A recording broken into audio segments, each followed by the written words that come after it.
outside of Africa, and I'm sure if Africans, there is life on the moon and Africans find themselves at this stage, we probably are going to be treated and be grouped together as the people that does not have dignity, according to the world of other people that we are all forced to live under. And so we are here because Africa has been under attack for so long. Welcome and thank you for being here. Born in the Caribbean, Africans in North America, Africans from the continent are here. Are we going to put our minds together, our power together, and we're going to win? Sure. That's right. That's Pan-Africanism. All of us working together. This country, Martin King called the greatest terrorist nation in the world.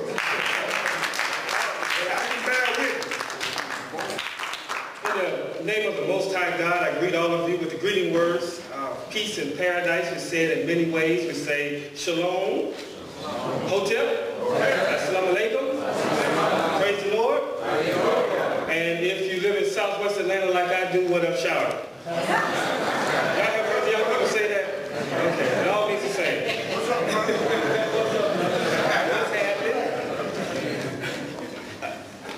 Baba Mukasa just lit up the room. Let's give him another round of applause. I hope that with the information that we're getting here today, that we just don't sit on it and get filled with, you know, jubilation and then go outside these walls and not do nothing with it.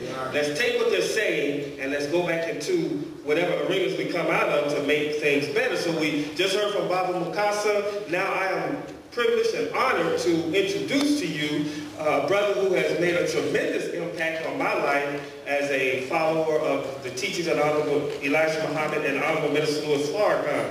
So today we are privileged to have with us Minister Akbar Muhammad.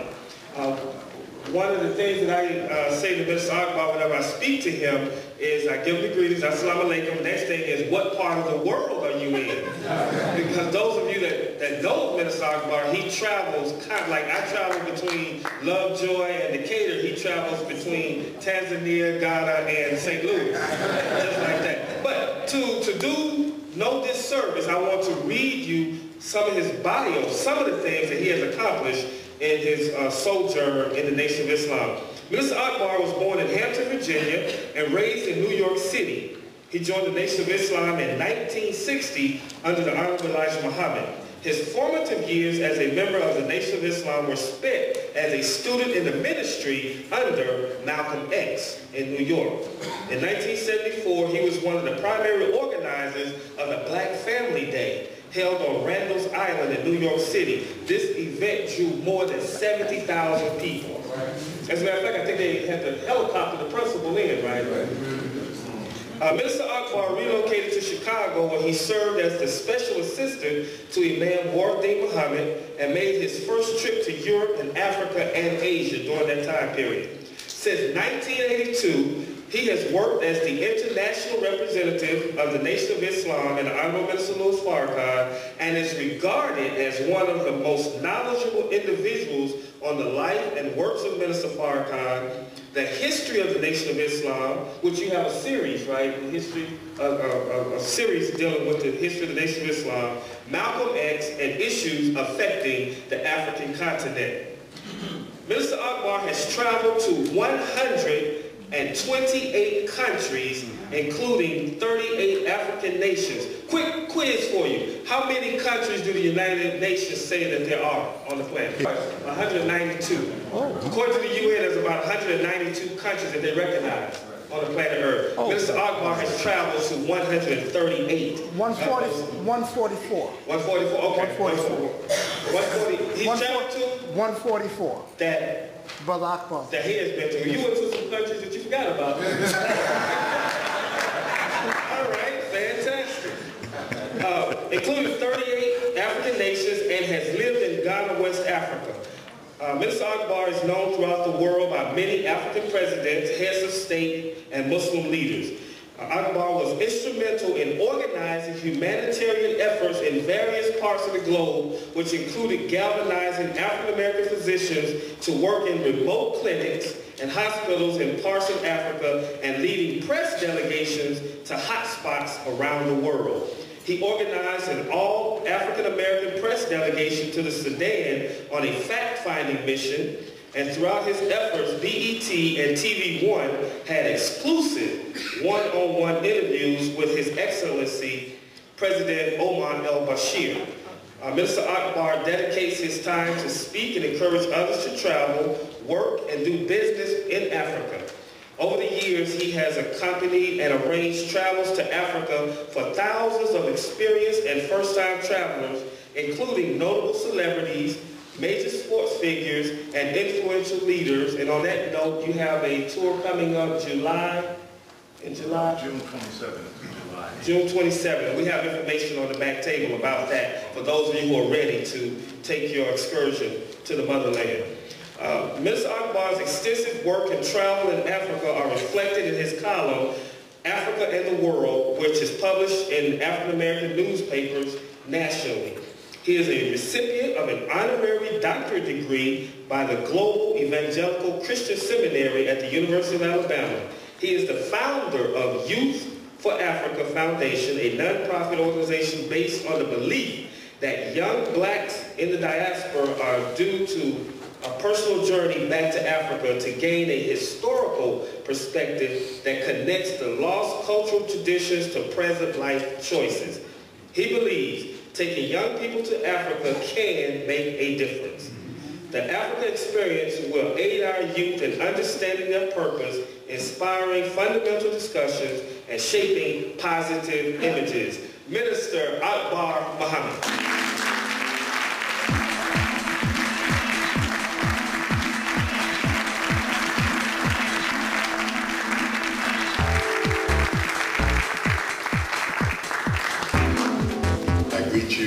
Assalamu alaikum.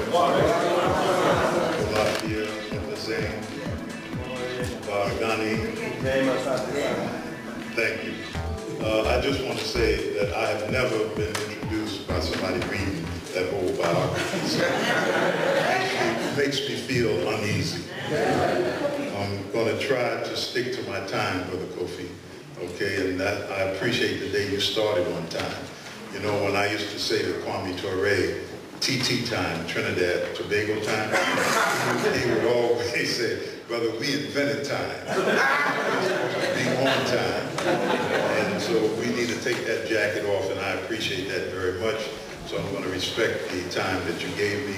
And if I happen to go over, please give me the signal and I won't feel bad. There's a few things I'd like to say. My subject is consciousness.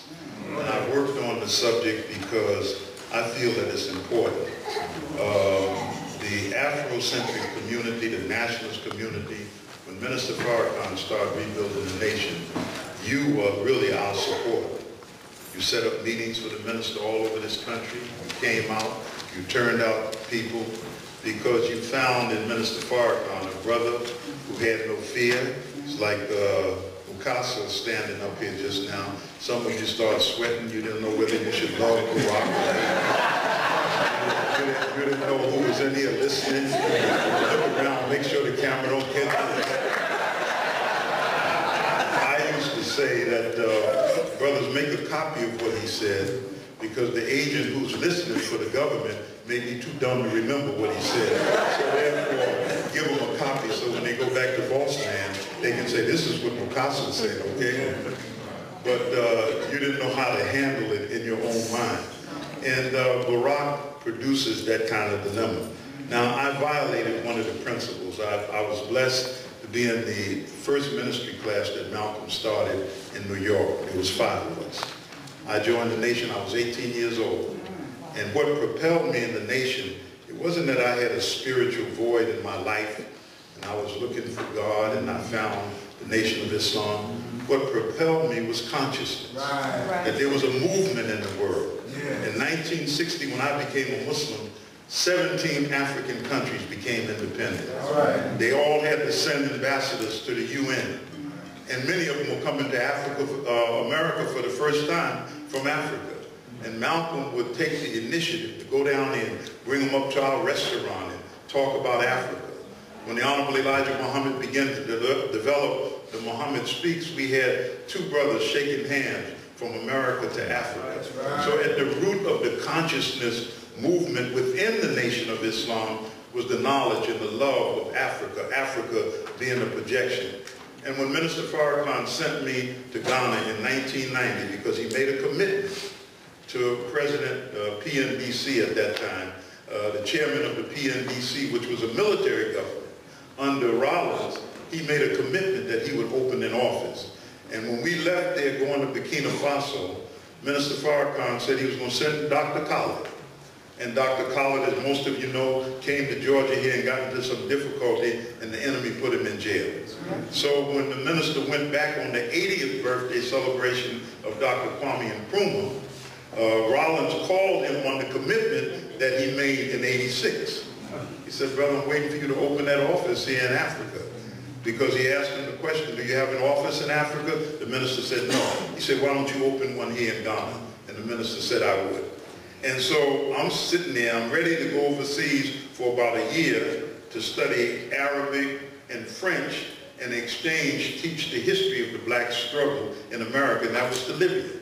And the minister said, well, Akbar was going to another country, maybe I can have him to come here. Now, as my leader and a brother that I've known since 1961 and helped him since '65, I said, yes, sir, Brother Minister, I'll come to Ghana. So when I came to Ghana, I didn't know how to get my feet on the ground. I knew I couldn't put up a mosque and invite people in and teach a lecture and take up a collection and sell some papers. The Africans say, if you're poor, you're in the wrong place because we got a monopoly on poverty here. So what happened is I had to find out a way to connect.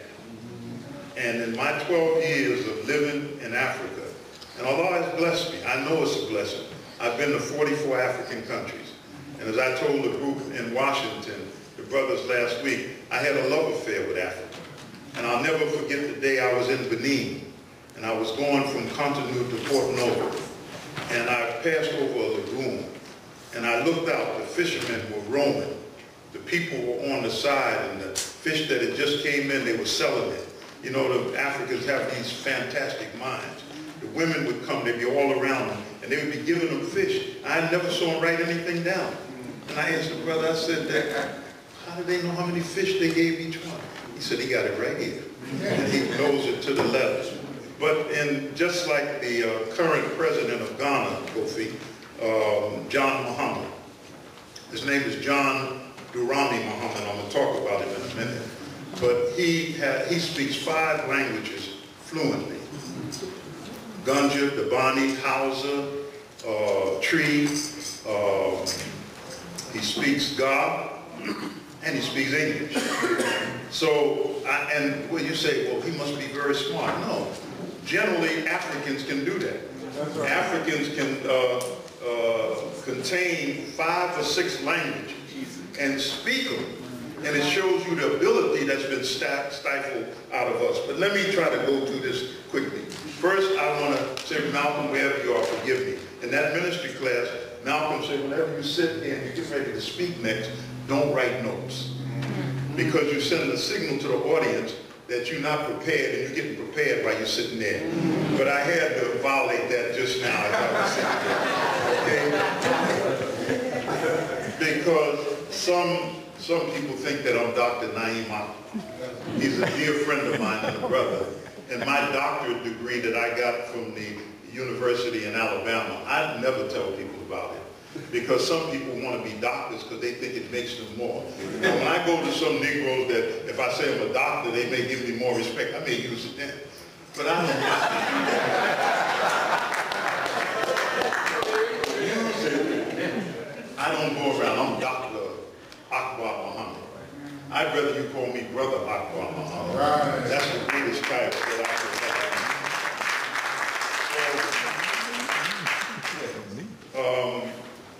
And the beauty of being here in this church, the last time I spoke here was at the ceremony for Mario Badella.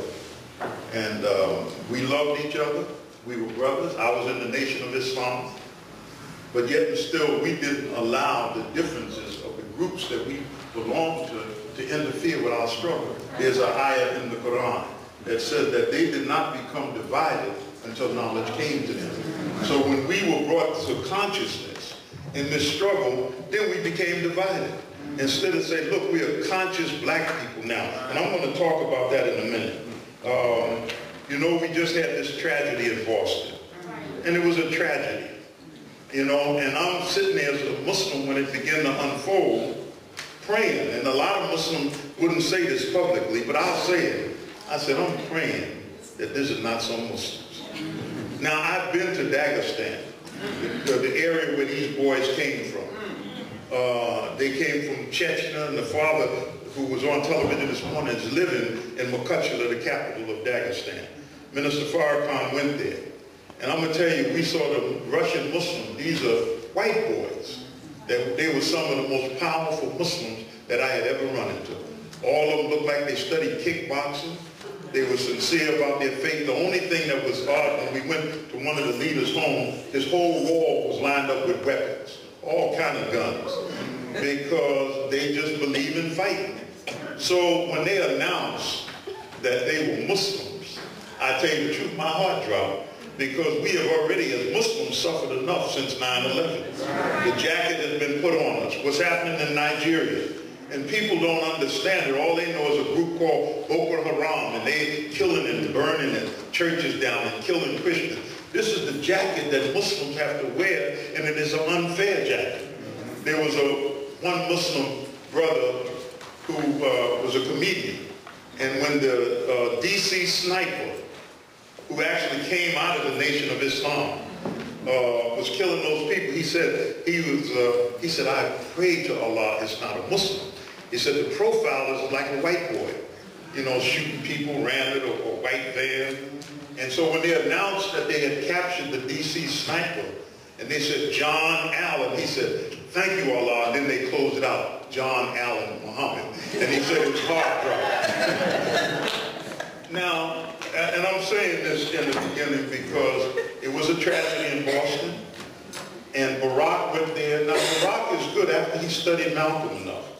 You know, I mean, he studied Malcolm. You can see his delivery, his cadence. Now, he didn't live in Malcolm's time, but in his book, and those who wrote about him, especially Kosi, he said that Malcolm became conscious, Barack became conscious. And then they named the list of the books that brought him to consciousness. He read Du Bois, he read James Baldwin, and they went through all of the books, Franz Fanon, and so forth. And I want to say this, as one of my sisters said when she came to the book table in the back. She said, I want to buy a book, but I really don't have time to read it. I know I'm not going to read it in essence, but you got to take time. Because if you're going to bring the next generation to the level of consciousness, you have to take time. That's right. And there's certain classic books that represent a part of what all of us should have read, up from slavery. You can read a briefing on Frederick Douglass, The Wretched of the Earth. There's certain classic books that you have to make it a part of you for this next generation that's coming behind us. You can't say that these books out there, I know about them, but I didn't have time to read them. Make the time. Put off some of that lounge activity. You know, cut down on the time that you spend in the beauty parlor. And if you can spend all of that time, take a book, and please don't make it one of Zane's books. She Got Game, Ghetto Baby, and all of that. Read something that's going to feed your mind and you can talk to these babies about so you can produce another generation of consciousness. Let me try to go through this. And I'm saying this because we represent the conscious community. That's right. And that we know that we have to try to move this process forward. In Washington last week, I was happy to tell the brothers, as Africans in the diaspora, North America, Canada, the Caribbean, Central and South America, we should not go to the table of the African Union with our hat in our hand and plead with them to accept us as the sixth region and give us a place. The place automatically belongs to us. 57 brothers, and I don't think any sisters were present, sisters, I'm sorry to say, met in 1900. And they, 57, and that group came up with an idea of Pan-Africanism, the unity of Africa. And it was started by Africans in the diaspora. There's a Turkish proverb that says, the eye sees everything but itself. The African at home can't see itself. But we that have been snatched out of Africa in the holes of slave ships, we can look back and we can see it. My brother with the African Organization and the Association of Africans in Georgia. Now there is a disconnect between Africans who come from the continent and come here. The Ethiopians are very homogeneous as the Somalians. They stay together. The Nigerians get into a little bit of everything because there's so many of them, okay? And they're everywhere. But there is a disconnect. And you got to find out how to make the connection. Because this is a marriage of necessity. The marriage of the Africans on the continent and those in the diaspora. It's a difficult marriage, but it is a marriage of necessity. Because the slave master, Dr. Lomax, brought us here. He imprisoned us. And it's like going to prison like Joseph. But he got the learning of the slave master. He knows all of his ways. We can smell prejudice and racism. We can smell it. We can walk in the store and some of the white people give us that cheesy smile and we know it's a racist behind it. We can sense it. So we went to prison. We went to jail. We got the learning of it. We know him better than anybody on the planet. That's right. We know him. So, but we emerged at a time out of our prison that was a chain around our brain. And it was a time that there was famine in the home of our father and our brother. And we ended up with the key to the granary. Now you have to use that key. They may want to reject it. They say that tribe called African Americans, they're problematic. And when they come to go to school here, their professors tell them you want to get grades and pass and get back home and go to work or get you a doctorate degree, leave those Negroes alone. So they separate us. But this is a marriage. How do you perform that marriage? You, number one, talk about what all of us are interested in is doing some business and making some money. That's right. Because you come out of a capitalist society, and in this society, you just can't make it broke. You just can't do it. And being broke is bad for your health. You want to know why all of this high blood pressure and all of that comes from? It just don't come from that bad food you eat. It comes from being broke, not figuring out how you're going to make it tomorrow. How you're going to pay that car note that's 3 months behind. How you're going to save that house that's in foreclosure. You know, how you're going to put the clothes on the baby's back. All of that stuff gives you bad health. So you suffer. So therefore, Africa is wealthy. It can build America and Europe again. Even though they robbed us not only of the mineral wealth, they robbed us of the human wealth of Africa by putting us in slave ships and bringing us into the Western world. Now that wealth there is waiting, but Africa has to be developed. We got to stop sending the sons and daughters of Africa to Europe. They're getting in boats trying to get to Europe, crossing the desert, because there's no work at home where they can feed and take care of their families when all of the wealth is right there on the continent. But the brother in the diaspora, those hands that the Honorable Elijah Muhammad put across the top of Muhammad's speech, the brother in the diaspora who has the knowledge, NASA, if you read Ivan Van Sertima's works on how many black people run things in NASA, you're scientists and the best doctors you can find anywhere. You are the best teachers in the world. The spiritual pulpit of the churches of America with the thunder of the preachers is the best in the world. You can teach people. All of our mothers who were teachers, their children and grandchildren become teachers. Africa is longing for you, but you don't know how to make the connection because America broke the connection and they want to keep it broken. Martin Luther King, let me finish, I'm trying to keep my time, okay? Martin Luther King went to Africa. And he wrote one of his most profound speeches. Some of us sitting in here don't even know he went to Africa. Don't know that in 1957 he was in Ghana for the independence of Ghana on March the 6th. And that how he got there, the circumstances. You should read it for yourself. Jim Bishop wrote a book called The Days of Martin Luther King. And when Martin Luther King came back 30 days later, April 7, 1957, at the Dexter Street Baptist Church in Montgomery, Alabama, he delivered a lecture. And that lecture talked about the birth of a new nation. And he talked about, but white folks buried that. So when little Kwame goes to school, and when little Kojo goes to school on Martin Luther King's birthday, he gives him I Have a Dream speech. And that's all he knows. He doesn't know anything about the real Martin Luther King. It was Mukasa and Kwame Ture who kept pulling on him and said, you got to get involved in the real struggle. The struggle is for those brothers who are fighting in Vietnam in an unholy war. 58,000 Americans lost their life. You got to get involved in the struggle on the African continent. They were pulling on Martin Luther King, but the system wanted to bury him and keep us separated from the African continent.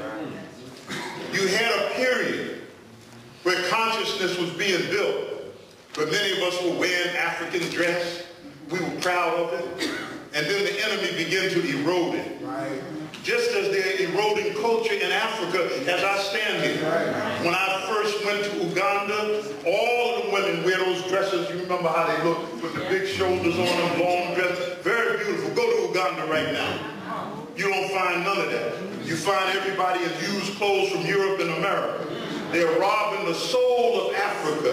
Now that the ones that are using African print, they're making dresses for the women this short. This is how short they are. And they're running around with their bosom hanging out, their backside hanging out. This is cultural imperialism. And it's cultural imperialism because nobody stands up and says, wait a minute, don't rob me of what I am, the root of what I am. I would say to all of the Muslims in here, I was in Uganda, and Idi Amin was a Muslim. And he was a good Muslim. He wasn't what the white man projected. And people who know Idi Amin, you know him as some kind of barbaric, big black savage from Africa who was cutting off people's heads, feeding them to crocodiles. That's what the white man fed. But being that we are Gullah, I was there. And Idi Amin, they used to have a song in Uganda. They used to sing it in Swahili, that's the language, but it was called Assalamu Alaikum. And the Muslims used to dance. And I'm sitting there, you know, I didn't have my bow tie on. I was sitting there, and the lady was dancing by me saying, Assalamu alaikum, assalamu. She said, brother, can you dance? I said, yes, ma'am. She said, well, get up and dance. So let me try to finish this. I want to do this. We have to produce babies in the consciousness movement. And you can't produce them unless you get the young people involved. I want to say this. I have a map of Africa up here. And how am I doing, Kofi? You're doing good, brother African. Good. Okay, I want to say this. Take the mic with you. Hold on. Thank you. You got to produce babies. You said, well, we do enough of that. I'm talking about babies of the consciousness movement. And you got to get young people involved. Yes. And if you look at us, the Afrocentric nationalist community, those who struggle in black liberation, we're not producing a generation behind us. You have to do that. And you can't say, well, you know, like I was getting some of my grandchildren here today. I'm hoping that they still will make it. Because I got 14 grandchildren, and they're young adults now. And they know that I've been in this 53 years of my life. But how many of them are involved in the Nation of Islam or in the consciousness movement? They're out there in the world. So while we're struggling, we're letting our children go by the wayside. Dr. Lomax, I appreciate the school that you got over there and what you're doing. Because all praise be to Allah. Because you're producing conscious children. And once you become conscious, brothers say, can I take consciousness to the bank? You sure can. How can I take it to the bank, Akbar? Because through consciousness, you will learn how to deal with the enemy out there. But if you're a dead Negro, you will never be able to deal with him. And that's why he tricks you all the time. But when you become awakened, you can see him as he is. That's right. So here, I want to just do this. You need, and not because I got them on sale in the back, but you need to get one anyway. You need to get a map of Africa, frame it, and every time something comes on the news to your children in the house, you say, they just said it was a coup in the Central African Republic. You say, where's that at? It's right here. What kind of people live there? And with the internet, use the internet. Just go ahead and Google it. When Chechnya came up in the news, I know about it, but one thing I didn't know. I didn't know that Chechnya is where the family of the 2 young men that did that horrible act in Boston came from, right next to Dagestan. What I didn't know, that Chechnya is rich with oil. That's why the Russians haven't let it go, and there's been a 10-year war for the Chechens trying to get independence. Dagestan is the same way. It sits on the Caspian Sea, and the Caspian Sea oil. So these are 2 Russian republics that they don't want to let go, and it so happens that the people who live there are Muslim, and they try to make them appear as terrorists and this and that so that they can hold on to it, because you know the Western world are oil junkies, always looking for the next hit. Listen, so here, so when the children are at home, you have to have, if you're going to make them conscious and have a feel for Africa, you can begin to tell them the mineral wealth that's in Africa. You can go to the DRC, the Democratic Republic of the Congo, the richest piece of real estate in the world. Everything that you can think of comes from there in terms of mineral wealth. You can also say every cell phone that you put up to your ear has coltan in it. And coltan, the supply of coltan comes from the eastern part of the Democratic Republic of the Congo. You got to talk like that. Zimbabwe found a new diamond and gold find. And that's why you don't hear them talking that much about Mugabe. They were beating up on Mugabe every second, every newspaper. He's this and he's that. But look how that find. And we thank God that before they didn't find it, the white folks didn't find it before they left. And so now, you should ask yourself, why did they cool down on Mugabe? What is that? He got religion or he went to church or something? You know? But they left him alone because they got to find out how they can get in there and get those riches. Here's Botswana. The same thing in Botswana. They just found those diamonds there. White folks were gone and they just found them. Now also you heard about Mali. So I'm saying this because you're talking to your children now. You tell the children, here's Mali, the biggest country in West Africa. And it's named after the great Mali Empire. See, and your children are becoming conscious and connecting themselves to Africa. Say, why is this madness going on in Mali? Again, it's against Muslims. These terrible fundamentalists attached to Al-Qaeda have invaded Mali from the north, and the French got to come in because the African Union can't handle it, so the former colonial master has to come in and take over Mali. Mali is in chaos. But what you didn't know is that they just found a tremendous amount of uranium. They found a new gold find, and they found oil in Mali. So this is why they want to take over, and that's why Barack Obama is positioning through the AFRICOM these drones. Yes, so that when a leader gets out of line, go back and dust off your copy of The Economic Hitman by Perkins. There's a line in there. There's a line in the book that says that after they try negotiations and everything, they get the gun. And the gun today is the drone. So any leader that don't come in line and give them a problem, they put a drone hit on them like they put a drone hit on Muammar Gaddafi. Let me try to finish this up, and I know my time is on me. Sister McKinney, please forgive me. I'm going to bring you right on and get them to introduce you. Let me just do 2 things. One is that the African Union, and it was initiated in 2002 in South Africa. South Africa has the strongest economy in Africa. They never proclaimed that before because Libya was a question mark, with $476 billion in sovereign wealth. That's the only reason that Saif Islam is still alive and being held in Libya, and the ICC is fighting for him to bring him to Europe. They have not killed him. They killed 3 of the 6 of Gaddafi's sons. 3 of them they killed. But they haven't killed Saif. You say, well, why didn't they just kill Saif? Because they think Saif know where that $476 billion in gold and other currency is. And if they kill him, they may not never find it, okay? So, but let me do this quickly.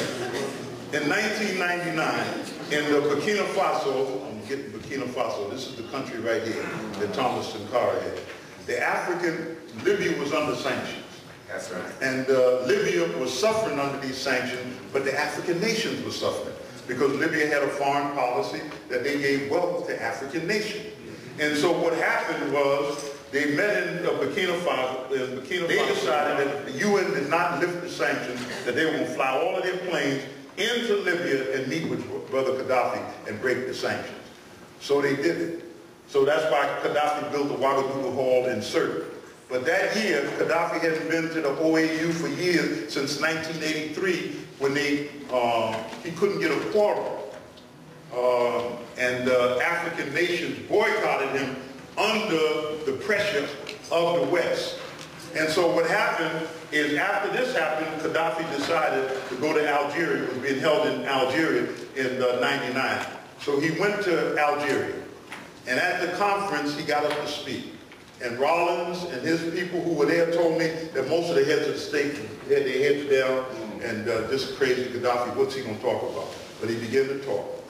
And he said that unless we come together and unite and work on the United States of Africa, every one of you will be wiped out. And he started naming the countries.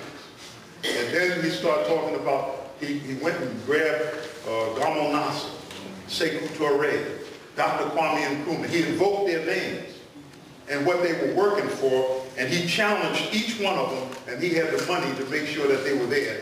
He said, on 9/9/99, come to Sirte, and let's discuss how we can build an African Union and move towards a United States of Africa. Right. And he did it. They came to Libya, they met, and they decided that the African Union was the way to go. I want to close it on this.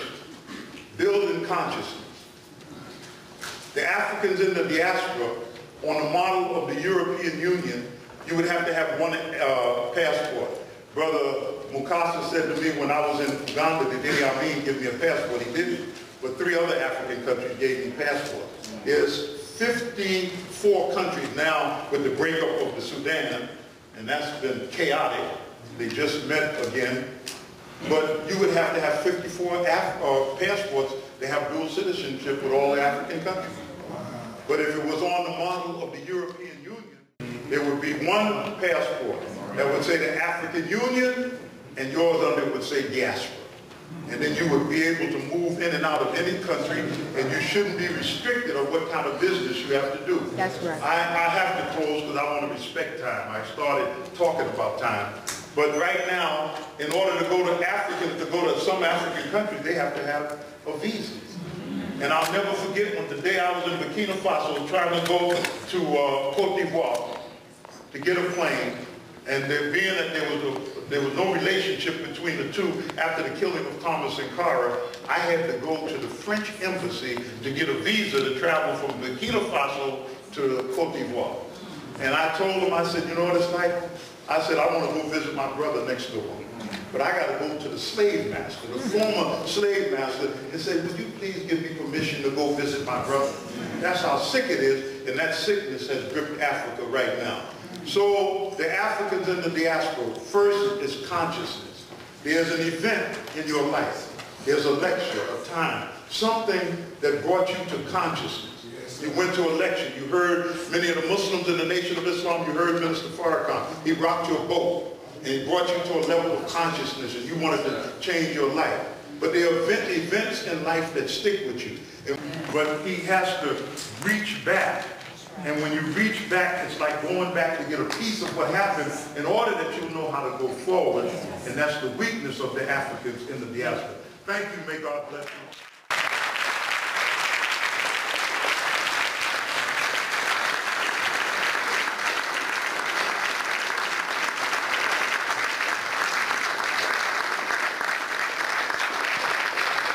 Very much.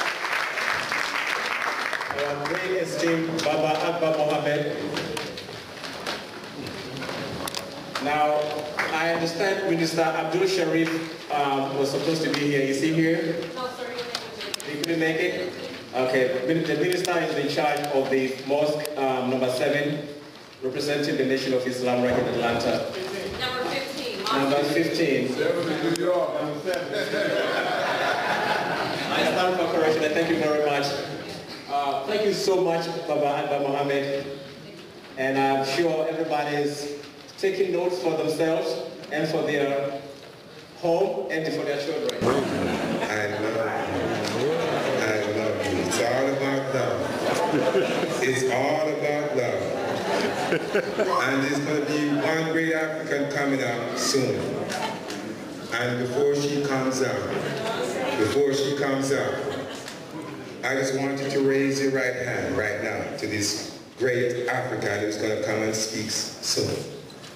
Just raise it and just press it towards you. Just press it. And say, I love you, sister. I love you, sister. I love you, sister. Give yourself some love. Give yourself some love. Give yourself some love.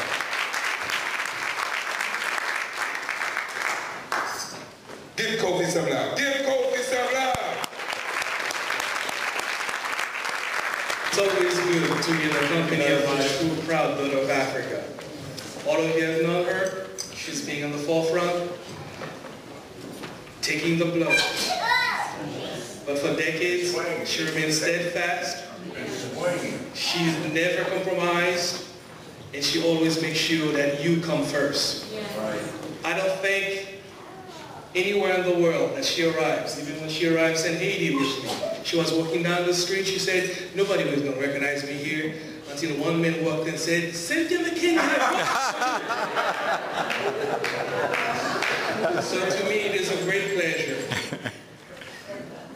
to introduce to you your sister, someone that you know, someone you can always know, wherever she's doing, that she will put you first, and she will never betray Africa. Your sister, Cynthia McKinney.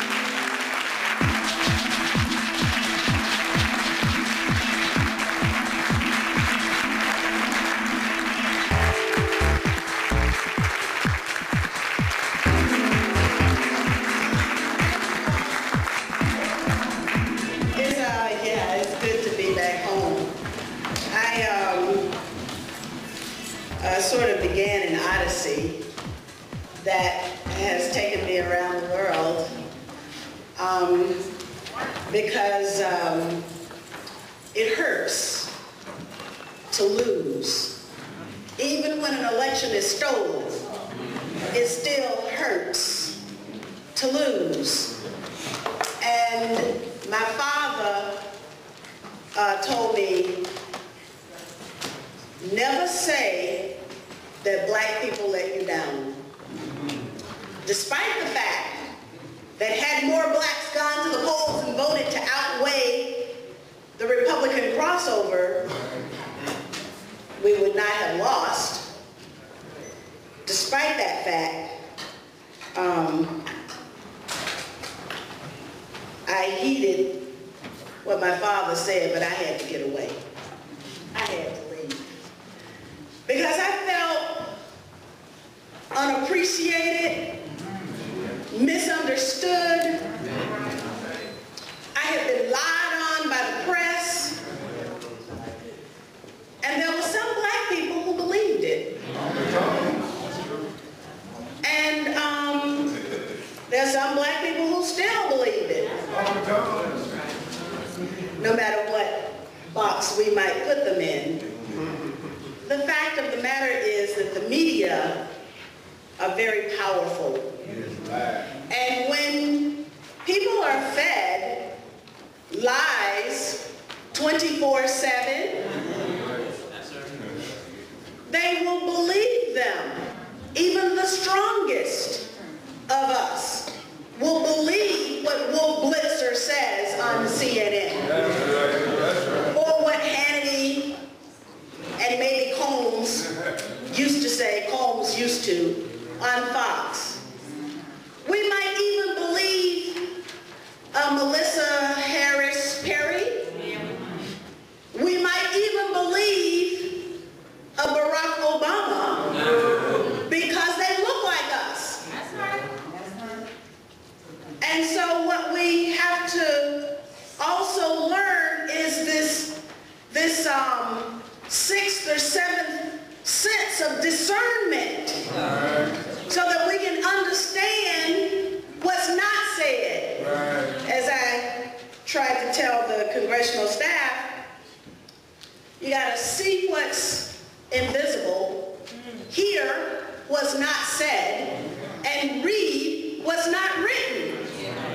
Only when we do that, are able to do that, are we able to understand the milieu within which we have to operate. That environment within which we must not only survive, but we have to figure out how to thrive. Because they aren't going to come at us headlong or headstrong. They will come by us by hook or by crook, winding around, and we've got to be able to figure out who's who in the zoo. I wrote down here, just like my brother Akbar, I was jotting down some stuff too. Because honestly, I didn't even, honestly, I didn't know what I was going to say. Still probably don't. But there's one thing that I do know, and that I learned at the beginning of my political career, and that was I will never be free until Africa is free.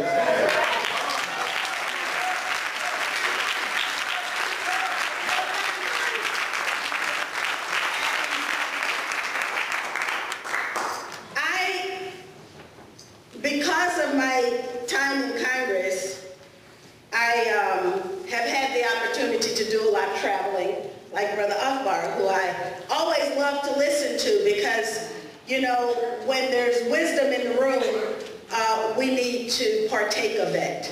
It will make us better to learn from those who know and who have been there. And in my travels, I have been to Asia, I have been on the African continent, and of course I've been to Europe as well.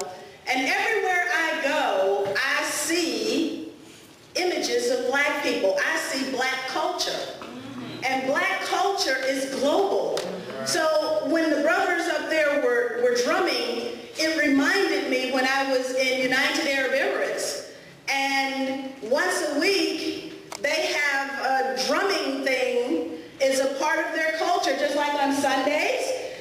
Anywhere in the United States you can see black people drumming in the parks. Well, you can see black people in United Arab Emirates. Those are some of the richest black people on the planet, but you would never know that they were black. Okay. They look like the people in this room. That's right. Everybody in this room. And you've heard of Dubai. Right. Well, that's right. It's black people. And they do their drumming. In Libya, in North Africa, they do their drumming. That's it. And in Asia, I've been to Pakistan. And there are black people in Pakistan. They aren't recent arrivals. They were there in the beginning. In Pakistan, in Karachi. The African presence really is worldwide. And so when I don't even know how to say it, when we denigrate ourselves, when we run away from our blackness, what is it that we're running toward? White supremacy has done a job on our brains. Because we run away from who we are. We run away from our hair and our lips and our noses and our skin color because we want to adhere to something that is successful. I understand the psychology, but at what price has that success come? Genocide. The transatlantic slave trade. War crimes. Unthinkable war crimes. Come on now. And so is that really the culture that we want to run to? No. When we have such a rich, powerful,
with the Bertrand Russell Tribunal on Palestine. I've been asked to serve on a lot of tribunals.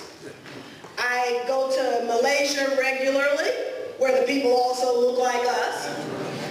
And they have the Institute of the War Crimes Commission, where they found George W. Bush, Tony Blair, you know, the cast of characters, guilty of war crimes. And I also served on the Bertrand Russell Tribunal on Palestine, and we went to South Africa. This was just before the death threat that I got. And that was where we listened to the South Africans discuss what life was like during the apartheid era for them. And we listened to Palestinians and Israelis talk about what life is like for them. And it was at that meeting that the Bertrand Russell Tribunal on Palestine found that Israel practices apartheid. It may not be exactly the same, but it is apartheid. And apartheid is against the law. It is an international crime to construct a society that has the features of apartheid. The reason I mentioned that, though, was not for that. It was for what came at the end of the tribunal's deliberations after we made the announcement and everything. There was young people who had organized. They were like serving as assistants during this whole process. And it was the young people who stood up and sang the South African national anthem. And I have to tell you that that room didn't have a dry eye in it. Wow. Because it was such a powerful song. You could feel the way that freedom meant something to these young people. They had been through something, and they were testifying in every note of that song. So I don't know that song. I'm gonna have to get a little bit better with that song. I want to recognize Pastor Lomax, who has always been a friend of mine, and not just a friend of mine, because in the scheme of things, I'm not important. Representatives come and representatives go. But it's the people who are represented by those representatives that are important. And Pastor Lomax is there for the people, and that's what's important.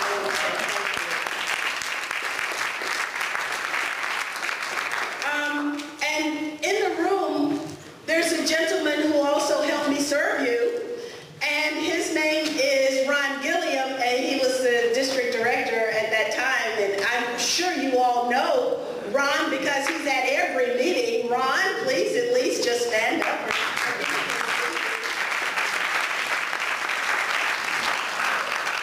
And then I didn't realize that Brother Mendeley was working on his PhD. You know, I've been working on a PhD for like 20 years. But now finally, I actually am working on a PhD as well. And you must be in Pastor Lomax's class. Okay, so what I want to talk about, and even though the name, I got a book out, a second book. The first book was about Libya, and that was so important to write because everything was lies that was coming from the U.S. press. And when it comes to me, there's a whole lot of lies, and so I figured I'd write my own story, and that's what I did. Ain't nothing like freedom. So on Gaza, my interaction with Libya came as a result of me trying to get to Gaza. And the first time, the boat was rammed by the Israelis in international waters. You all know about that. The CNN reporter who was on the boat actually was there not to tell the story, but to denigrate us who were trying to deliver medical supplies to Gaza at the time. And it was interesting listening to the CNN reporter argue with CNN headquarters because CNN headquarters wanted him to report that we were not in international waters, that we had threatened in our little pleasure yacht, that we had threatened a huge Israeli warship, and that we were the ones that were at fault, and he refused to do that, a real journalist. But that happened, and then 6 months later, I tried to get back into Gaza again, and that's when David mentioned that I was in prison, because now I've seen the inside of a prison, not here in the U.S., but in Israel. And it looked just like a U.S. prison because everybody in there was black. And when we came out, and of course I have a big mouth, and so I said that it was Africans and Asians in that prison, and that the Israelis are racist. You can tell if a country is racist by going inside their prison and see what's in the prison. And so then Israel did this whole self-searching thing about, are we racist or not? Well, and this is the same country that has, buses for Palestinians and buses, and the Israeli Jews, they ride in the pleasure bus and the Palestinians get the rest of it, So, yes, it's just like what we experienced in the U.S. version of apartheid. I also wanted to mention this thing about the death threat, and then I want to segue a little bit into what Brother Akbar said, because I think it's important to put this on the record. Okay, so when I come back from Cape Town, I get a phone call from the FBI, and now, that's going to scare anybody. So I get this phone call, and the FBI is asking me, did I hear about the reports of the hillbillies who were trying to kill people, right? I'm looking at it on television. What they didn't say in the news was who the targets were. Well, I was the target. But now here's the thing. I know that hillbillies up in North Georgia don't even know who I am. So that was really a message. That was a message from the very same people who were upset with me while I was in Congress because I voted against all that silly stuff that had no business being even voted on in the U.S. Congress because it was more appropriate for the Israeli Knesset to cast those votes. And that was a message from those people that disagreed with the deliberations and the verdict of the Bertrand Russell Tribunal to that, harm could be done to me. That harm also, I recognize that because I've been harassed. They have come to my house. I had a stalker. They would videotape me when I was inside my house with long-range cameras, and they would photograph me and videotape me when I was outside my house. This is the kind of repression that I have lived with as I tried to serve you all. And, I tried to carry myself with some amount of dignity going through all of that. And anyway, I just wanted you to know that this repression, I have a name for it now. And I learned the name because I am now finally actually working on my PhD, seriously this time. And I am not going to run for office until I finish my schoolwork. And then after I finish my schoolwork, I will reserve the option not to run for office anymore. I want to put that on the record as well. But because of this work that I'm doing in school, I learned the word for it. Like when I go out of the country and I come back in, I get detained. And it's happened 3 or 4 times now, an hour and a half. They put me in the hole with the other people who they think are illegal immigrants or whatever, or Muslim. And so I get that kind of treatment. And this is on a regular basis. So I started thinking about how could I make lemonade out of this lemon. So I started talking to the Customs and Border Patrol people, and I would tell them, they look through my passport and see all these different countries, and I would tell them that I'm a peace activist. And I don't know why I'm getting this kind of harassment when all I want is peace. And the administration that you work for is warmongering. They're dropping bombs on the people that I want to go to and try and apologize for U.S. policy.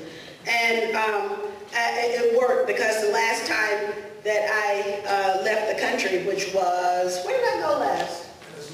Oh, I was in Venezuela, yeah, twice. And I didn't get detained. And it was marvelous. But can you imagine, every time you go out of the country, I have to have a support network ready so that if they don't hear from me in 30 minutes, then they know that I've been detained. That's what I have to go through. So anyway, with my schoolwork, you all know that I'm very interested in the counterintelligence program.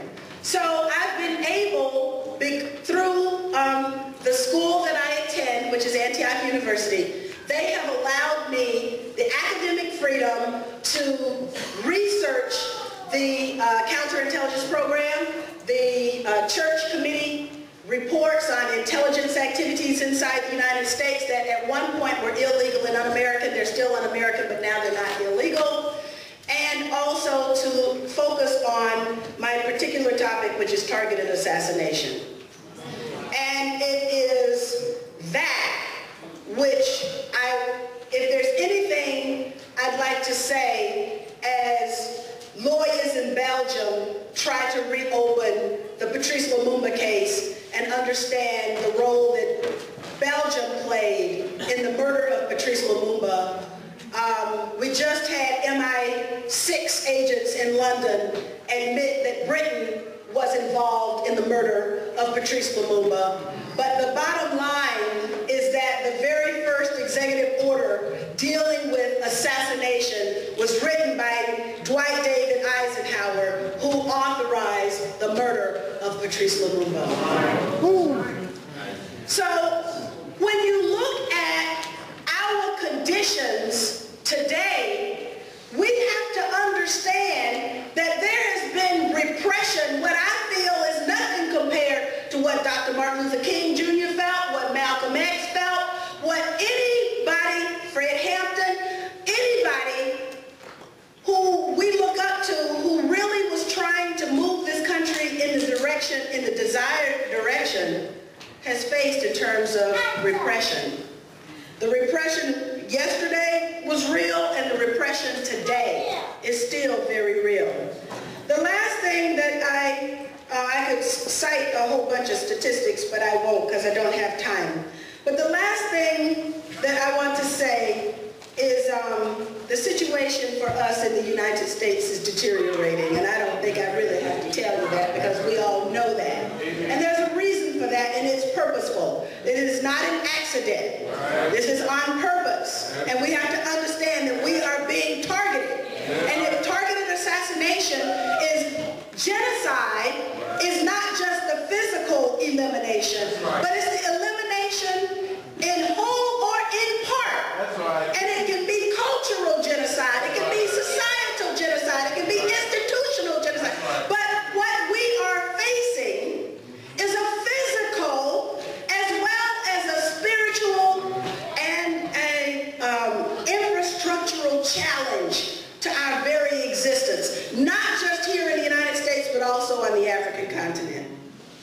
And then finally, I had this idea of the next paper that I want to write outside of school, because I can't write that. I'm going to end up doing my dissertation on Hugo Chavez, because I've been to Venezuela twice. And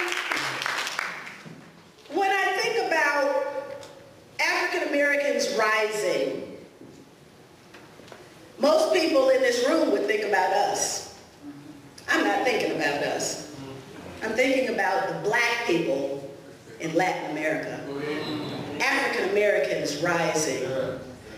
And to be honest, the language of challenge to imperialism is now Spanish.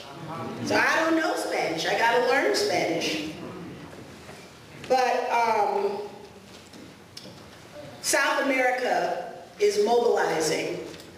And South America, Afro-Latinos are rising. That's right. So I think that's enough right now for me to say and to thank you for the opportunity to speak with you.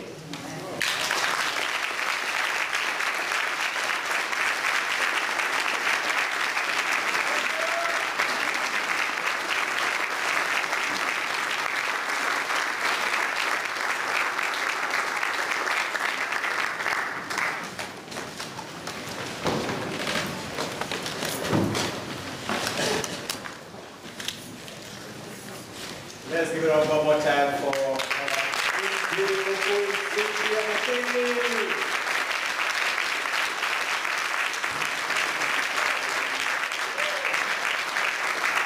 Let me say this. If you lived 100 years ago, close to 100 years ago in the time of Harriet Tubman and what she was doing for our people, the sacrifices and the tremendous sacrifices she did sacrifice for us, I'm sure some of you probably would have taken it for granted. Years to come, we will look and see who is stepping in the shoes of that great warrior, that great African warrior, Harriet Tubman. And today, personally, I feel our dear sister is doing just that. But we don't need just one person. We do not need one person at a time. And part of my argument with Africa and our leadership is that if Africa is going to always come up with one leader at a time, every decade, every generation, if we're going to have just one person doing the advocacy for African unity, integration, and empowerment, we're not going to get there, because this enemy is going to get rid of us one after the other. Okay?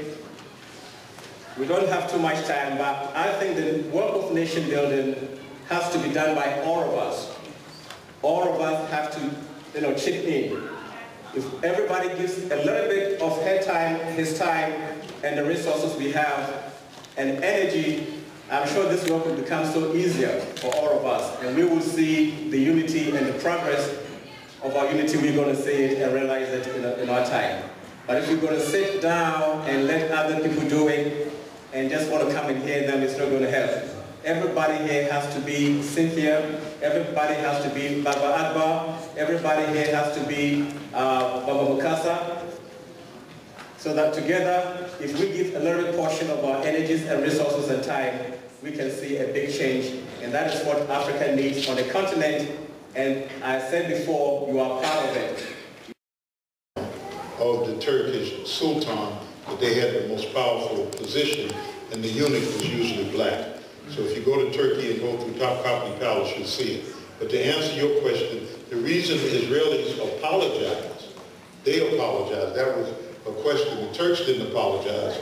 The Israelis apologized because they have a strategic relationship with Turkey, one of the only Muslim countries, a few of them have a relationship with Israel, but that is a main country, and where it is strategically situated, it's the only country on two continents. It's in Europe and in Asia, and they felt that they had to issue that apology because Erdogan would have continued to push the hatred of Israel through his influence in Africa and the Muslim world. Thank you very much.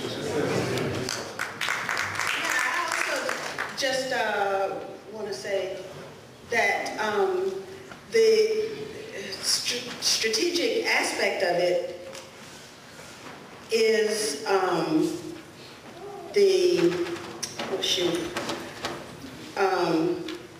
the government of Turkey allying with Israel when Israel's enemy is Syria, and Turkey helping to oust the Syrian government. So you've got a lot of politics going on in that particular region. And the United States put pressure on Turkey to apologize because they didn't want all that pressure on Israel, and they're really trying to protect Israel. And the United States, the mother of Israel, put pressure on Israel. This one says, how can the African Union defend Africa from invasion without a powerful military? How can the African Union defend Africa from invasion without a powerful military, African military? First of all, there's a little book on the table called Study in the African Union Government. Brother Gaddafi's people put this together, Black Liberals put it together. And when Gaddafi was overthrown, and they told him to burn all of the green books and everything, he kept these. As a matter of fact, he moved to Ghana, Black Liberals, and he gave me one that he put together for the African Union meeting. In there is a section on the military.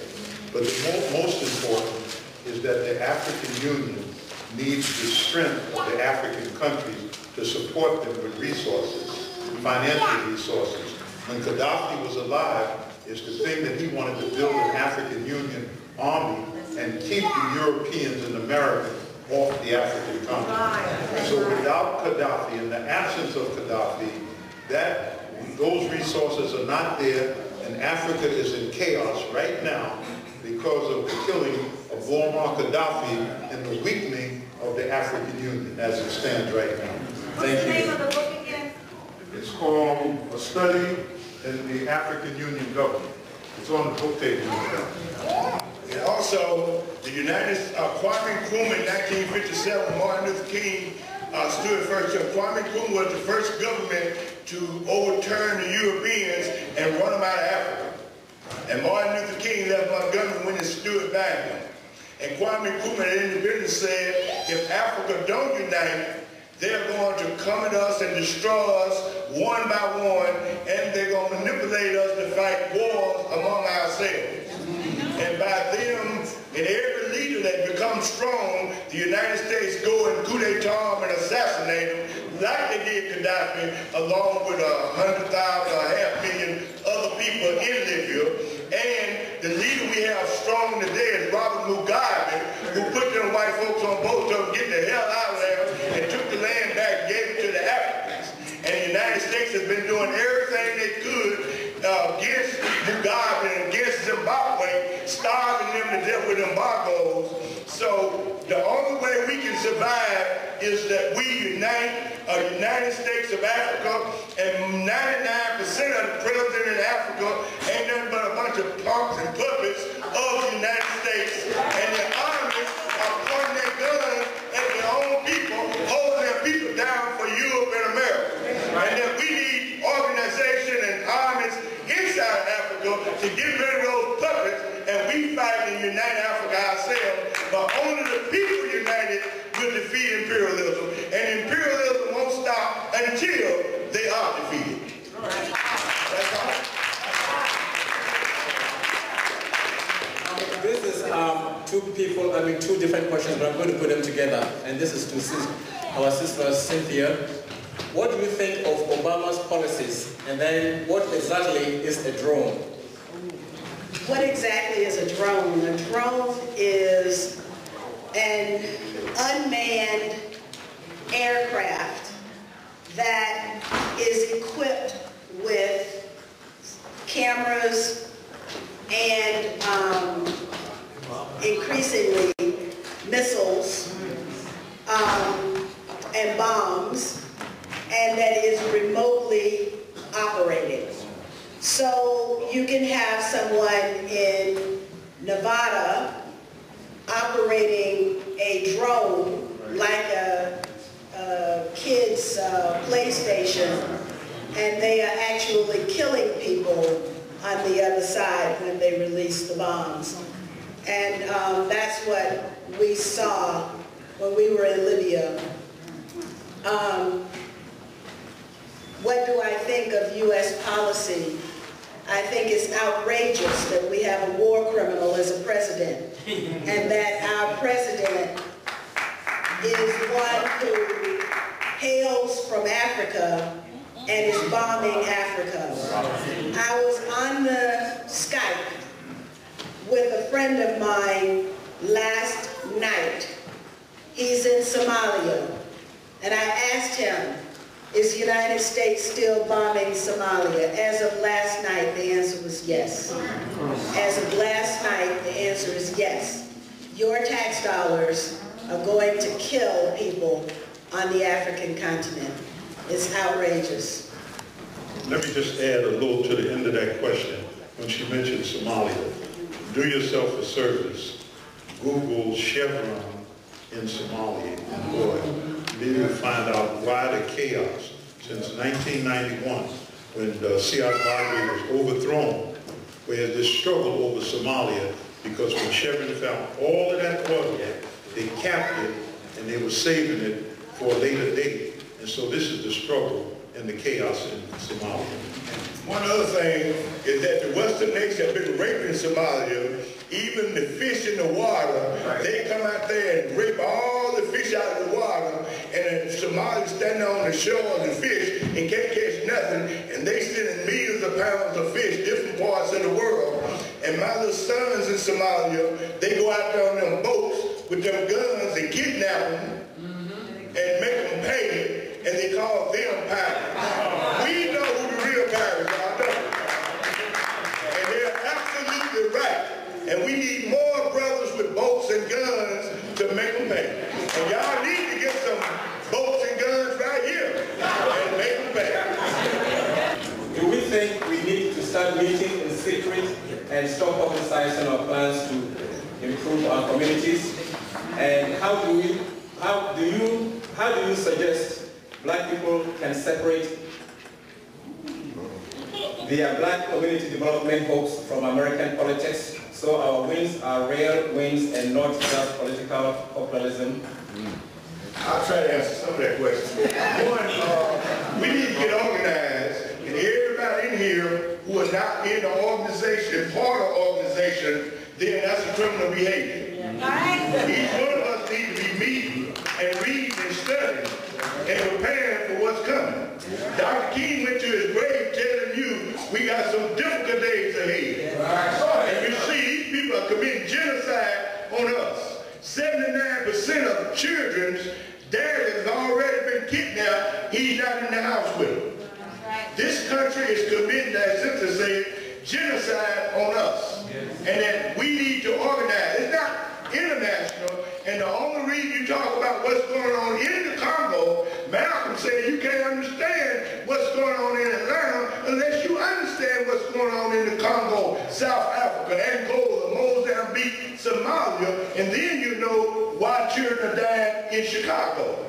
Because once you look at the world and look at these people, you'll see what you're dealing with. We're dealing with what Martin King called the international terrorists. And they're committing genocide on us. They got concentration camps open. Jails ain't nothing but the concentration camps. Matter of fact, they turn our communities into concentration camps. And anytime our children try to get organized, they call them gangs and come at them militarily. Matter of fact, the little children that are in the so-called gang, they don't want to know how to organize. They in an organization. And the only thing the government is scared of, one of the reasons that they were so scared of the Black Panther Party, because the Black Panther Party could appeal to all the gangs. Hey, we have all saying Black Power. We have all talking about burning down America.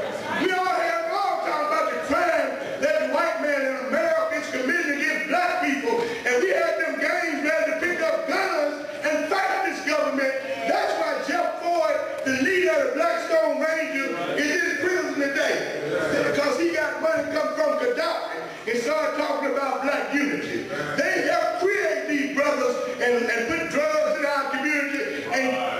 and guns as long as they shoot each other and robbing each other. But when they start going down to the bank, when they start going to where they keep the money, I was telling the brothers the other day, if y'all think y'all bad and you a little game, see that brick truck coming through here? Get it. Get it. Then you're a real game. So, and matter of fact, they scared to death that them little brothers gonna take the blue and the red flag that they wave and get a red, black, and green. And they scared for our children to come together. And then when Martin King began to get militant, Stick made Martin King more militant. Because we had every city on fire when Martin Luther King was living. He couldn't go nowhere without us throwing firearms and fighting. And Martin King began to get educated. And when he began to get educated, we pushed him to the wall. And when he began to get educated, Martin Luther King said, America is the greatest terrorist nation in the world. Martin Luther King was talking about going to Africa, South Africa, and helping our people. And when Martin Luther King began to get a worldview and sound like Marcus Garvey, the FBI said, we can't afford to have a black messiah like Marcus Garvey in this country. And that's when they made the decision to kill him. Thank you, Baba Mukasa. I just wanted to add something because that really is a very serious question. And I'm not studying targeted assassination for nothing. I'm studying it because it's one of the reasons why the black movement failed. And I just recently did a paper which allowed me to read the church committee reports. Not all of it because it's like tens of thousands of pages. But all of this information, I encourage you to go to your search engine and put in COINTELPRO. And if you don't read anything else, just read what the counterintelligence program did to target Dr. Martin Luther King Jr. And if you want to expand your reading a little bit more, then read what they did to the Black Panther Party. But now, with the church committee reports, which is available online, you will learn that the intelligence activities inside the United States by the FBI and illegally by the CIA, because the CIA is not supposed to operate inside the boundaries of the United States. They were there. And the CIA had university professors, had religious pastors, had journalists. Every walk of life, in every walk of life, someone was on the CIA payroll. That's how pervasive the intelligence state was at the time of the writing of the church committee reports, which is 1970-something. Now imagine, you know that didn't happen, that didn't just stop. It has intensified today. One of the tactics that was used by the FBI in COINTELPRO was infiltration. And they did that because it worked. They were able to send black people for a few dollars into the black community and spy on the black community. Now we have a person in office today, in the sheriff's office, the highest law enforcement office in Fulton County, who was in charge of the ghetto, whatever that program was, in COINTELPRO. Now, anybody who voted for that guy is voting for someone who comes out of this background of sending black people into the black community to spy on us. We have a responsibility for citizenship, but we have a better responsibility, a higher responsibility to know what the heck we're doing when we go inside that voting booth. My little brother worked in the financial department, and we would go down there, and he always approached us as a nice guy, and we would go down there and ask him for some reefer, some herb, and he would always come up with something. And come to find out, he was working for the FBI, and the FBI would give him herb to give us, and he was right down there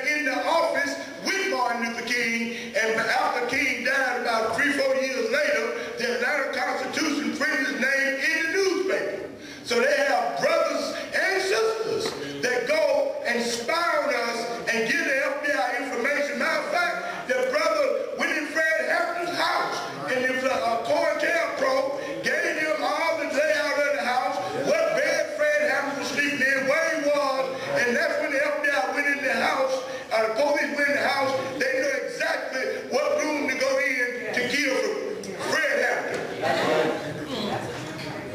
I have one more thing I'd like to say about this. And you know, black people, we were all very angry about what happened after Hurricane Katrina. But unfortunately, we didn't do anything, you know. The churches, I want to say that we did help people, but in terms of the politics after, to rectify the situation, we didn't do very much. There was an organization called On Common Ground. It was founded by a former Black Panther Party member. The purpose of the organization was to recruit and invite young people to come to Louisiana, to the lower Ninth Ward, and rebuild some of those houses. The Black Panther Party member had a partner, a white partner, who joined him in the founding of his organization, On Common Ground. It later came out that his partner was an FBI informant. So this question that is posed is perhaps the most important question that will be asked here tonight by serious people who want to do serious organizing on behalf of a serious political agenda. The first thing you got to know is who you're talking to, who you're in the room. Just one final question. I want to say that, the last point is that on April 7th, I was in Martin King's house. I used to go there and say, Martin, I need a suit to wear. I'm going somewhere tonight. And I was at his house, and I took a shower in his room. And after I got a suit, he gave me a suit, and I turned to Martin and said, Martin, they're getting ready to kill you. They're out to get you. I think I said it like that. Because Stokely had said it to me. Martin is trying, they're really out to get it. And then a whole lot of people were dying around us. And they were killing, they were attacking our house. I mean, machine gun war. And I told Martin, they're getting ready to kill you. They're out to get you. And the reason I remember it was February the 7th, because the very next day, February the 8th, students at South Carolina State went down to the bowling alley. And when they went to the bowling alley, where the white folks go, when they got back to the campus, the National Guard, the state troopers, the local police, and white people surrounded the school, and when they were coming out for dinner, they started shooting down in the school. They shot 6 to 8 children in the back, some of them 3 or 4 times, killed 4. And it was the Orangeburg Massacre. All right. So I'm saying that a whole lot of crimes were committed against us, and they used all kind of agents, and they're aggressive. And right now, our children are dying faster now than then. And finally, I would like to say I ate lunch with Martin King the day they killed him. Wow. Wow. Wow. Give Baba some love. Give Baba some love. We all have a story. We have to really tell our story. That's the only way we're going to have a victory. We must be able to tell our story. Very plain. They say the Pan-Africanists who are extremists, they're going after. So they lump in Pan-Africanists with Muslim extremists now. That's the French. And if the French are saying it, that means that Washington is saying it. All right? So we have to be really serious. But the only way to be victorious, as great Kwame Ture used to say, the only thing to fear is not serving our people. That's what Kwame Nkrumah passed down to us.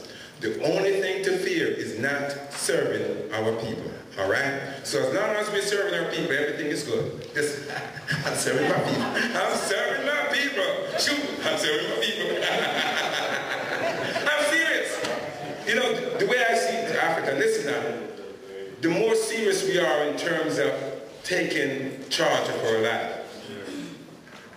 even if they take us out, the quicker we return. That's the African tradition. I'm serious. I am serious. just going to be slaves just walking around like zombies. But enough of us are not willing to sacrifice. Brother Kofi, looking at me. Now, brothers and sisters, the only reason why you're here is because you mean business. Right now as we speak, there's a meeting going on in Washington, D.C. There are meetings going on in D.C. The agenda right now is how to control the diaspora. I'm serious. This is critical. The AU said in their constitution, we want the diaspora to help rebuild the continent. It's in their constitution. What happened now is that the State Department, the U.S. government, is basically planning how do we stop the diaspora from helping who? Africa. They want to have control over the whole agenda. It's going on right now. As soon as WADU was created, the State Department created WADU, Global African Diaspora Union. And somebody made noise in DC and they pulled back on it. I'm serious that they are busy right now. The World Bank just had a meeting with some AU folks. The World Bank with Western Union, with the USAID and the State Department. And the major thing is how do we control this diaspora and all these skills, making sure these Pan-Africanists are not the ones who are going to take leadership over the what? The diaspora. And so there are a lot of forces coming into our community right now saying, I'm Pan-Africanist, sign up here. But they're supported by the State Department, so we have to be careful. Now in terms of economic development, the AU is saying that we are extremely skilled relatively to others. The Africans in North America. In South America, they're going to be, in another 20 years, they're going to be the force. But right now, the Africans in the United States are the critical force right now. We are, because mainly of our skills. And of course, in the past, we had a strong black power, but we have lost that. What we need to do right now, brothers and sisters, and I mentioned it, WADU, the Nation of Islam, All African People's Revolutionary Party, all the different organizations has a serious responsibility. If you're really Pan-Africanist, is to tighten that relationship. Tighten that relationship. I'm saying, and Cobra, give Cobra some love. Give Promote some love. He's right here. Roscoe's in the house. Give him some love. Give him some love. Roscoe. We have to tighten up this relationship. Minister Akbar, Minister Farrakhan, the great Cynthia McKinney. I'm kind of happy she's not thinking about the U.S. government right now. We want our own diaspora government. So she can be our future president, right here. From Brazil, into North America, into Europe, into the Caribbean. That's what I'm talking about. We need some serious leadership right now. Right now. And we must be willing to sacrifice for that. That's what Garvey gave us. That's what Kwame Nkrumah lived for. That's what Gaddafi died for. We have to do it. And otherwise these folks are going to say you're punks and I'm going to run over you. To be today, what is the solution in a very, say 1 to 2 minutes? The only solution is the African Revolution. Our solution is the United States of Africa. We have to work for Africa and don't have no faith in the United States, Democrat, Republicans, none of them. They all represent imperialism. And join in with people like Hugo Chavez and Fidel Castro, Robert Mugabe in Zimbabwe, and any revolutionary or anybody you hear fighting against the United States, you know that's your friend. Join. And that'd be a good thing. And secondly, I would like to say, I want to go back to one point, that when they killed Martin King, we burnt this country down. Burn it down. And the United States government killed over 10,000 black people the week Martin Luther King was murdered. So I'm saying, as Garvey, study Marcus Garvey, he was our greatest organizer. And so the only solution is for you to be like Marcus Garvey. Organize, join an organization, serve your people, and put together some programs where you have some troops that you can say you're serving. If it ain't nothing but a little baseball team or whatever. But if you're concerned about our youth, yes, 10 youth, 5 youth around you that you're showing the way. We need you to have some action where you're showing us you're doing something and not just talking about doing something. So the only, and socialism is our way. Socialism is the economic system. We must hate capitalism to the guts of our hearts. Hate it because it put us in slavery. So I don't have the answers to everything I have to nothing really, but the only solution is the African Revolution. Thank you.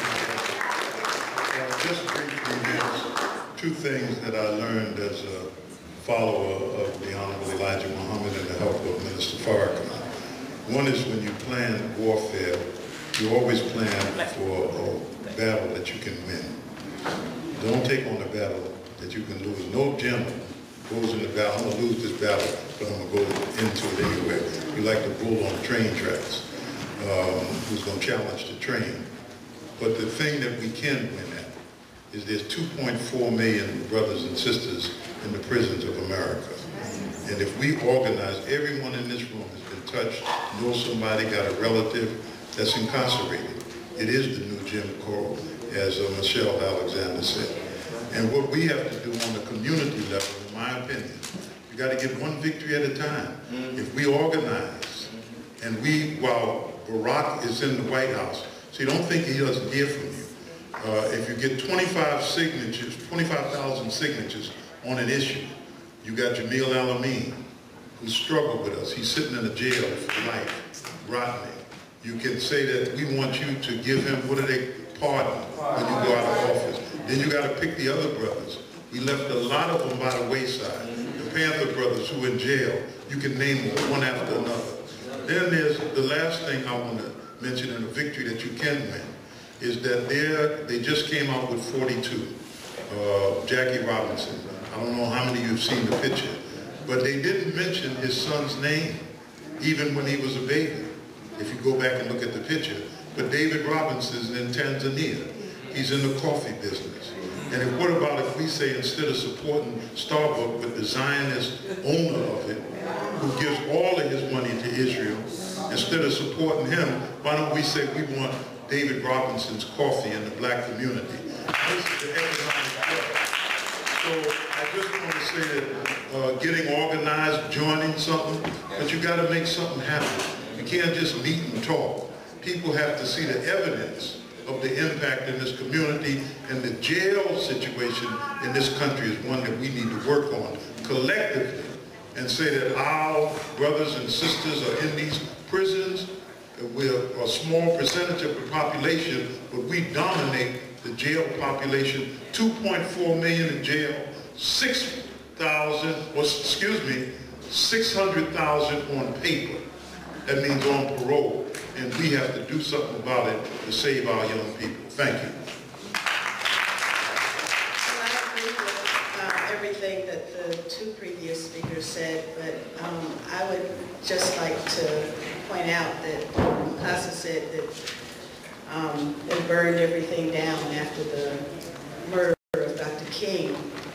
Well, I had the opportunity to visit Detroit, and I don't know what, 40 years later, it's still burned down. You know, and you had black elected officials in Detroit, black majority on the city council, and black mayor. So clearly, the political power that was available to be used to uplift that community, it didn't happen for whatever reason.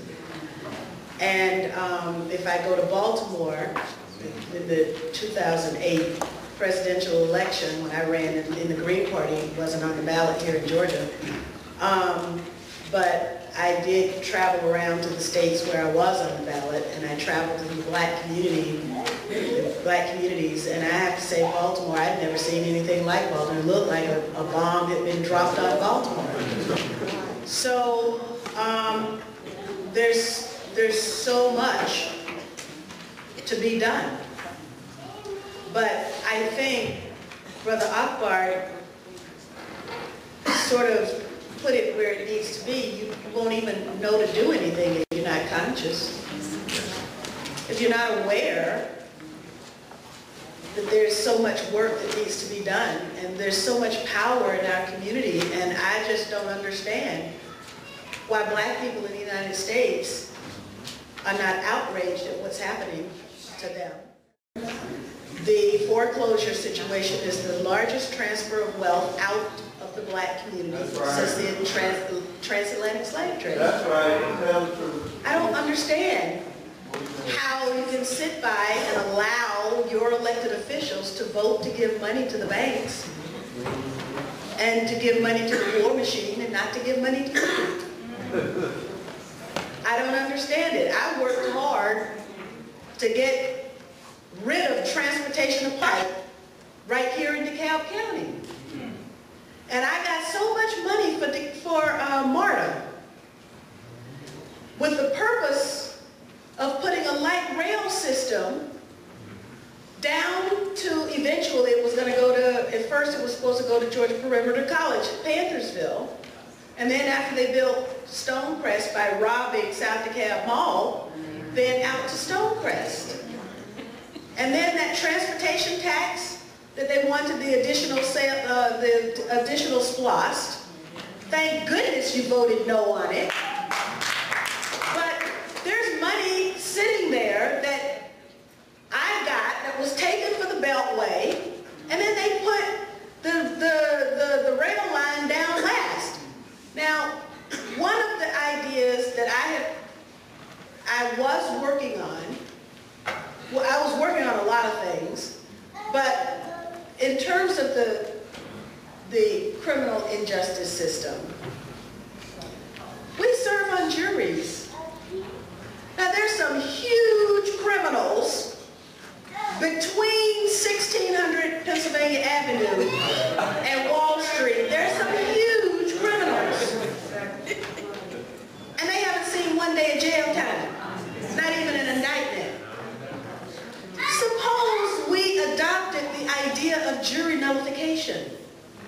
I said, we're not going to send a little boy out who was driving on a suspended license, or he, didn't stop fully, or he was stopped because he's a black kid or a Latino, and we're just not going to send him to prison anymore until there's some justice on the other side of the spectrum.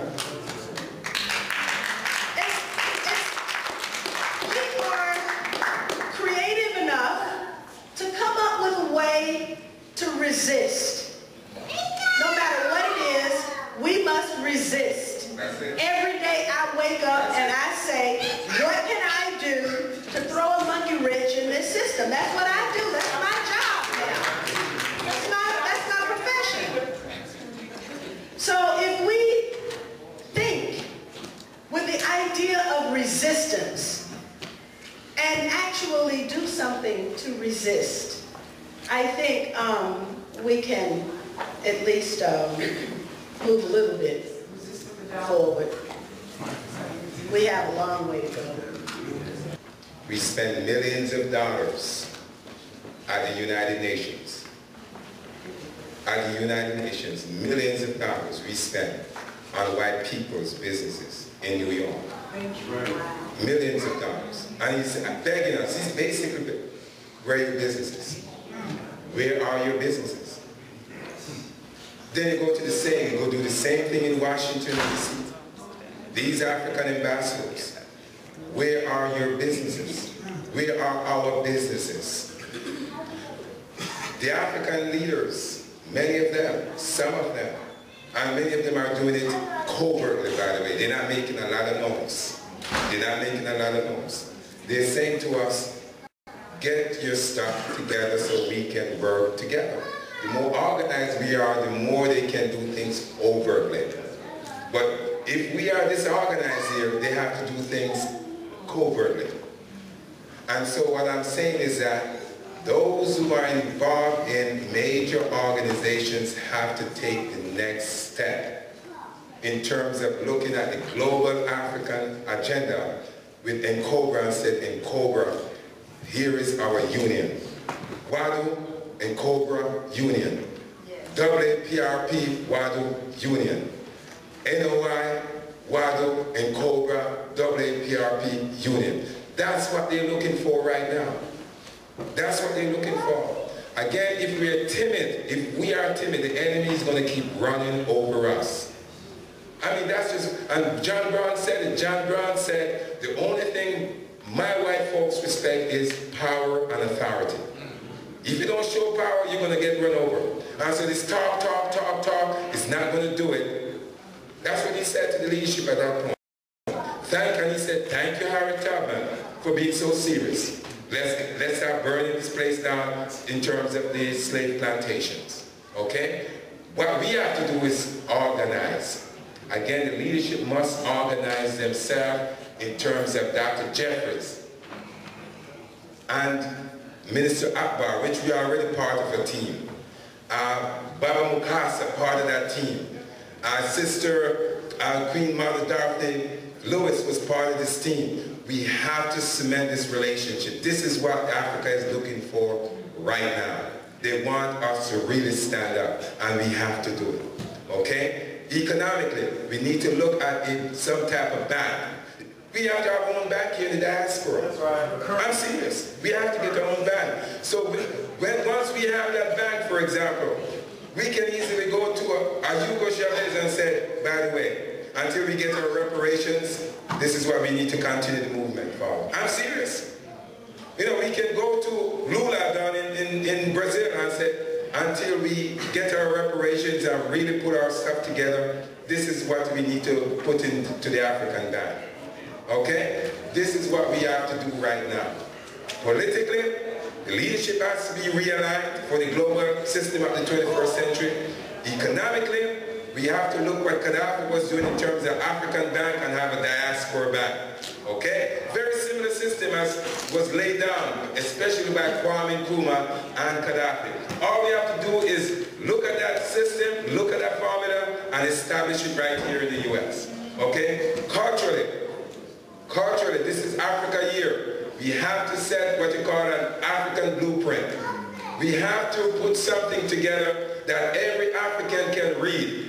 Every African can read, whether it's 100 short pages, 50 short pages, this is what Pan-Africanism 101. Everything in Espanol, in Portuguese, of course in Francais, every African should be able to read this little blueprint, like called the message to the black people. Message to the people. Thank you very much, Brother Benedict.